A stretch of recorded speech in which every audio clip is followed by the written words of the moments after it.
안녕하십니까, 국자입니다. 이번 이야기는 역대 최대 공매도 사태입니다. 그럼 보시죠.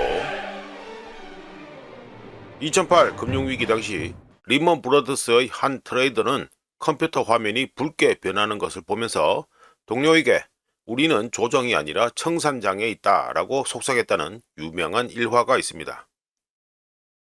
시간이 흘러 2026년 2월 첫째 주는 미국 주식시장 역사상 최대 규모의 공매도가 터진 주가 되었습니다.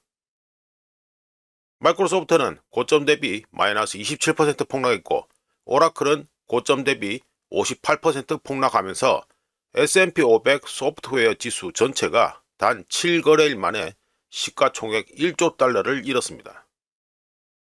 1조 달러라고 하니까 체감이 잘 안 되는데요. 인도네시아 전체 GDP보다 많은 부가 일주일 만에 사라진 것입니다. 이번 사태에서 가장 놀라운 점은 금요일 2026년 2월 6일에 폭발적인 반전 리버셜이 일어났다는 것입니다. 공매도가 가장 많았던 주식들이 8.8%나 급등하자 거의 모두는 안도의 한숨을 쉬었고 위기를 피했으며 드디어 바닥을 쳤다고 생각했습니다. 하지만 진짜 재미는 아직 시작도 안 했으며 특히 이번에는 어느 쪽에 배팅하고 있느냐에 따라 누군가는 공포에 떨 것이고 누군가는 지나치게 흥분할 부분이 남아있는데요. 바로 2026년 2월 6일 금요일 반등으로 인해 공매도 포지션의 20%만 청산되었다는 것입니다. 비유를 하자면 2026년 2월 첫째 주가 끝나는 시점에서 화약고에 남아있는 폭발물 중 80%는 여전히 폭발 직전 상태라는 얘기지요. 덕분에 우리는 2008년 폭스바겐 사태 이후 가장 격렬한 숏 스퀴즈를 목격하게 될 수도 있고 아니면 2월 첫째 주는 예행 연수처럼 보일 정도로 큰 폭의 하락세를 맞이하게 될 수도 있습니다. 그렇다면 웃자다가 여기까지 오게 되었고 그리고 앞으로 어떤 방향으로 흘러갈지 한번 예상해 보지요. AI가 소프트웨어의 전쟁을 선포했을 때 향후 대재앙으로 불릴 수도 있는 이번 이벤트의 직접적인 원인을 살펴보면 다음과 같습니다. 2026년 1월 27일 엔트로픽에서 비교적 사소한 제품 업데이트라고 부르는 것을 발표했는데요. 클로드 코워킹에 업종별 플러그인이 추가되었고 자율 AI 에이전트 팀을 조정할 수 있는 모델인 클로드 오프스 4.6을 출시했습니다. AI에 관심 없는 사람들은 엔트로픽의 업데이트와 제품 출시가 뭐 그리 대단하냐라고 할 수 있겠지만 연간 5만 달러에 달하는 기업용 소프트웨어 구독료가 커피 브레이크 타임도 필요 없고 개방형 사무실에 대한 불평도 없는 월 20달러짜리 AI 비서로 대체되었다는 억수로 큰 문제가 발생했습니다. 덕분에 시장은 공황 발작과 같은 금융적 반응을 보였는데 마이크로소프트는 최고점 대비 마이너스 27% 폭락했고 오라클은 고점 대비 58% 폭락했으며 팔란티어는 마이너스 25% 폭락했습니다. 그리고 iShares Expanded Tech Software ETF는 마이너스 28% 폭락하면서 RSI 수치가 2011년 부채 위기 이후 최저인 19까지 떨어졌었습니다. 참고로 RSI 수치가 19라면 구급차, 아니 검시관을 불러야 할지도 모를 정도로 심각한 것인데요. 언제나처럼 언론 헤드라인을 장식할 기회를 놓치지 않는 오픈 AI마저 프로그래밍을 넘어 문서 작성과 프레젠테이션까지 지원하는 코딩 도우미를 출시하면서 혼란을 부채질하는 데 가세했습니다.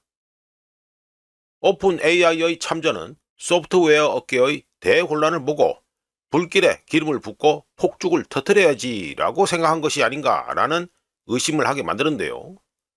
세계적인 IT 리서치 컨설팅 기업인 가트너는 사스와 아포칼립스를 합친 사스포칼립스 예측이 과장되었으며 AI 도구들의 경우 수작업을 자동화하지만 핵심적인 사스 운영을 대체하는 것은 아니라면서 모두를 진정시키려고 했습니다.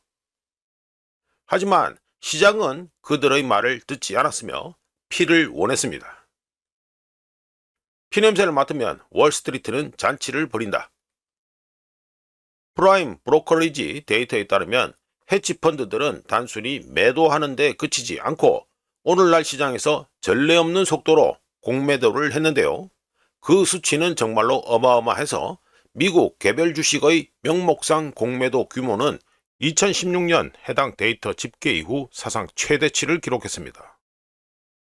기름기 잘잘 흐르는 말로 하면 플러스 3.2 시그마 이벤트가 발생했다 또는 월가 표현대로 하면 특정 주가가 0으로 떨어질 것이라고 생각하고 모든 걸 투자 또는 배팅하고 있다. 알기 쉽게 말씀드리면 거의 일어나지 않는 일이 일어났다가 되는데요. 공매도가 매수보다 2.5대 1 비율로 앞섰습니다. 특히 기술주에서는 공매도가 매수를 무려 5.4대 1 비율로 정말로 미친 수준으로 압도했는데 간단하게 말씀드려서 헤지펀드가 기술주를 1달러 매수할 때마다 5.4달러어치 공매도했다는 계산이 나옵니다. 2026년 2월 현재 상황을 곰곰이 생각해 보십시오. 과거 하락장에서는 공매도자들이 하락 중에 포지션을 청산하며 이익을 실현했지만 이번에는 헤지펀드들이 약세장 속에서도 공매도 포지션을 오히려 적극적으로 늘렸습니다. 덕분에 마이크로소프트는 역사적으로 하락장에서 공매도 포지션이 정리되던 종목이었지만 이번에는 모멘텀 주도형이며 어려움을 겪는 종목처럼 거래되고 있습니다. 즉 헤지펀드의 반대되는 행동은 월스트리트 표현대로 하면 우리는 이 주가가 0, 제로로 떨어질 것이라고 생각하고 모든 걸 걸고 투자하고 있다 또는 배팅하고 있다는 걸 뜻했으며 실제로 테라울프는 유통되는 주식 중 35% 이상이 공매도되었고 아사나는 25%, 드롭박스는 19%의 공매도율을 기록했습니다. 2026년 2월 첫째 주 대폭락은 그야말로 재앙이었습니다. 헤지펀드들의 전체 포트폴리오에서 소프트웨어에 대한 순 노출 비중은 사상 최저치인 2.6%까지 떨어졌었으며 헤지펀드들은 이제 기록되어 있는 역사상 그 어느 때보다 전체 포트폴리오 대비 소프트웨어를 더 공매도하고 있습니다. 이는 다음 두 가지 중 하나를 초래할 수 있는데요. 하나는 사상 최대 규모의 공매도 압박이고 다른 하나는 지난 2년 연속 예측이 빗나간 끝에 마침내 헤지펀드 매니저들이 내가 말했잖아 라면서 환호를 받는 순간을 초래할 가능성이 높습니다. 중간 마무리해보면 아직 마무리되지 않고 진행 중이기 때문에 섣불리 예단할 수 없습니다. 이런 가운데 2026년 2월 첫째 주 폭락은 어쩌면 폭락의 마무리가 아니라 역사상 가장 큰 폭락 중 하나의 시작일 수 있습니다. 이상 역대 최대 공매도 사태 이야기였습니다.